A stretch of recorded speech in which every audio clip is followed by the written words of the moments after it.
ԱՄՆ կենտրոնական հրամանատարության հրամանատար ռազմածովային ուժերի ծովակալ Բրեդ Քուփերը Բաքվում հանդիպել է Ադրբեջանի նախագահ Իլհամ Ալիևի հետ։ Քուփերը ողջունել է օգոստոսի 8-ին Վաշինգտոնում Հայաստանի եւ Ադրբեջանի միջև ձեռք բերված համաձայնությունները եւ խաղաղության օրակարգի առաջմղման ջանքերը։ Ըստ ադրբեջանական կողմի հաղորդագրության Ալիևը նշել է այդ գործընթացում ԱՄՆ նախագահ Դոնալդ Թրամփի հատուկ դերը։ Նա ընդգծել է, որ Սպիտակ տանը ստորագրված փաստաթղթերը լայն հնարավորություններ են բացում տարածաշրջանային զարգացման համար։ Ալիևի խոսքով Ադրբեջանը եւ Հայաստանն արդեն հարմարվել են խաղաղ կյանքին։ Կողմերն անդրադարձել են ԱՄՆ-Ադրբեջան երկկողմ հարաբերություններին, դրանց զարգացմանը, մտքեր փոխանակել ռազմական եւ ռազմատեխնիկական ոլորտներում գործակցության հեռանկարի վերաբերյալ։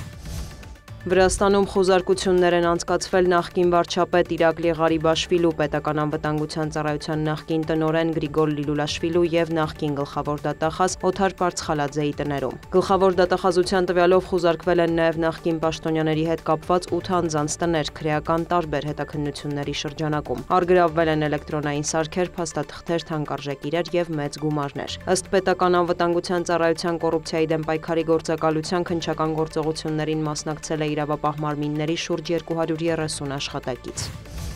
Դոնալդ Թրամփը Սպիտակ տանն ընդունել է Վոլոդիմիր Զելենսկուն, նրան անվանելով ուժեղ մարդ, որի հետ շատ լավ հարաբերություններ ունի։ Օրակարգում հիմնականում եղել է Կիևին ռազմական մատակարարումների հարցը։ Զելենսկին ցանկություն է հայտնել ուկրաինական անօդաչու թռչող սարքերը փոխանակել ամերիկյան Թոմահոք հեռահար հրթիռների հետ։ Կիևը վերջին շրջանում ակտիվորեն ցանկանում է ստանալ դրանք, իսկ Մոսկվան նման հեռանկարը որակում է էսկալացիային ուղղված քայլ։ Դոնալդ Թրամփը բարձր է գնահատել ուկրաինական ԱԹՍ-ները, սակայն նշել, որ ամերիկյան կողմն ինքն էլ ունի Թոմահոք թևավոր հրթիռների կարիքը, իսկ Ուկրաինային կարող է այլ հրթիռներ տրամադրել։ Նա հավելել է, որ Կիևին Թոմահոքների վաճառքը իսկապես կարող է սրել իրավիճակը։ Թրամփն անդրադարձել է Վլադիմիր Պուտինի հետ վերջին հեռախոսազրույցին, որի ընթացքում նախագահները պայմանավորվել են առաջիկա 2 շաբաթում հանդիպել Հունգարիայում։ Սպիտակ տան ղեկավարը նշել է, որ Զելենսկին հավանաբար չի մասնակցի այդ բանակցություններին, սակայն Թրամփը կապի մեջ կլինի Ուկրաինայի նախագահի հետ։ ԱՄՆ նախագահը հավելել է, որ Պուտինի հետ հեռախոսազրույցում քննարկել է նաև այն հակամարտությունները, որոնք ամերիկյան կողմը դադարեցրել է։ Թրամփի խոսքով Կրեմլի ղեկավարը հիասքանչ է որակել ԱՄՆ նախագահի ջանքերը, հիշատակելով նաև Հայաստանը։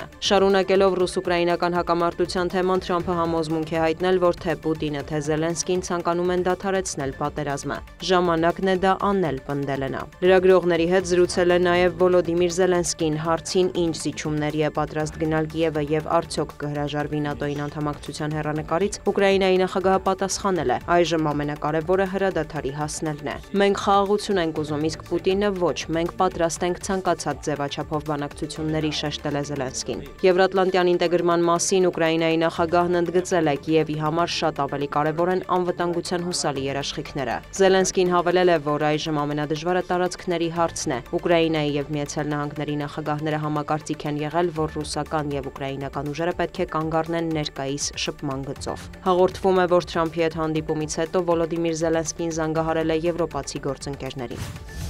Վոլոդիմիր Զելենսկին չի հասել իր նպատակներին Դոնալդ Թրամփի հետ հանդիպմանը, բայց Ուկրաինայի կապիտուլյացիայի տարբերակ չկա, հայտարարել է Գերմանիայի կանցլերը։ Ֆրիդրիխ Մերցի կարծիքով Վաշինգտոնում բանակցությունները ցույց տվեցին, որ Եվրոպան պետք է ամրապնդի բոլոր ուղղություններով Կիևին աջակցությունը։ Նրա խոսքով պատերազմը կարելի է ավարտել միայն այն դեպքում, եթե Ուկրաինան ռազմական առումով ուժեղ լինի։ Ուկրաինայի կապիտուլյացիայի հարցը չի դիտարկվում, քանի որ կանցլերի կարծիքով այդ դեպքում Ռուսաստանը կարող է ագրեսիվ գործողություններ իրականացնել եվրոպական մեկ այլ երկրի դեմ։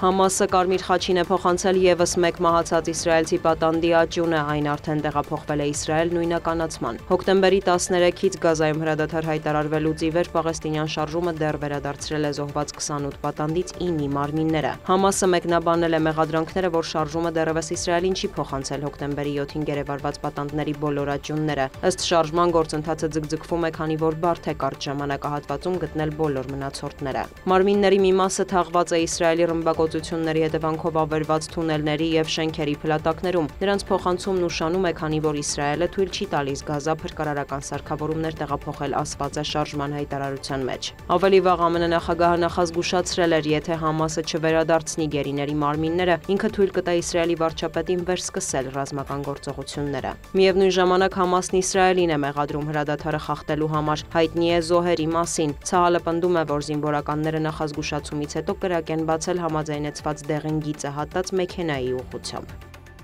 Դիանա Գասպարյան, լուրեր։